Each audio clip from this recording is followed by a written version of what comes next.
Matatandaang ikinasal ang aktres na si Glyza De Castro at asawa niyang si David Rainey sa Northern Ireland noong 2021 at sa Zambales noong 2023. Naging bisita si Glyza sa programang Fast Talk with Boy Abunda nitong Martes, March 25, 2025. Doon ay tinanong siya ni Boy Abunda kung handa na nga ba siyang magka-baby sila ni David.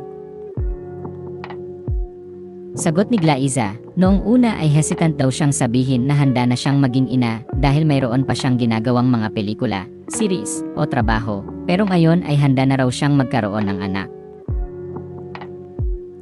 Naniniwala rin ang aktres na darating ang anak nila sa tamang panahon. Anya, before, hesitant ako to say this because mayroon pa akong ginagawang mga pelikula, series, o trabaho, pero it will come kapag po ayos na lahat.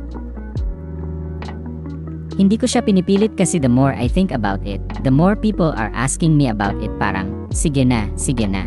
Pero nananalig pa rin ako at naniniwala ako na darating siya sa tamang panahon.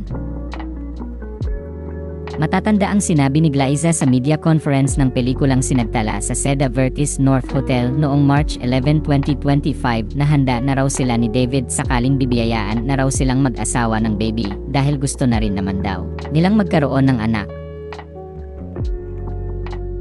So ready na kayo? Ready, oo. Ready ka na maging mom? Yes. Parang isa yun sa, hinihiling ko rin kay Lord. Pero kung kailan ibigay, ayaw naman din po i-pressure yung sarili ko, i-pressure yung dalawa ni David. Kasi ang hirap din ang sitwasyon namin na pag-agat din kami. Pero, nananalig ako na kapag dumating yun, si Lord yung nagbigay. So, siya nakakaalam kung kailan parating yung order.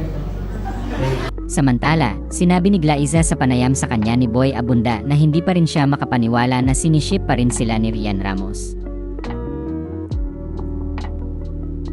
Ayon pa sa kanya, kahit may kanya-kanya na silang partner in real life, ay hindi pa rin umano nawawala ang kilig ng mga tao kapag nakikita silang magkasama. Nakatakdang bumida si Glyza De Castro sa upcoming movie na sinagtala na kasama sina RC Munoz, Matt Lozano, Rian Ramos, at Raver Cruz. Muli ring mapapanood ang aktres sa upcoming Encantadia spin-off series na Sangre bilang si Perena.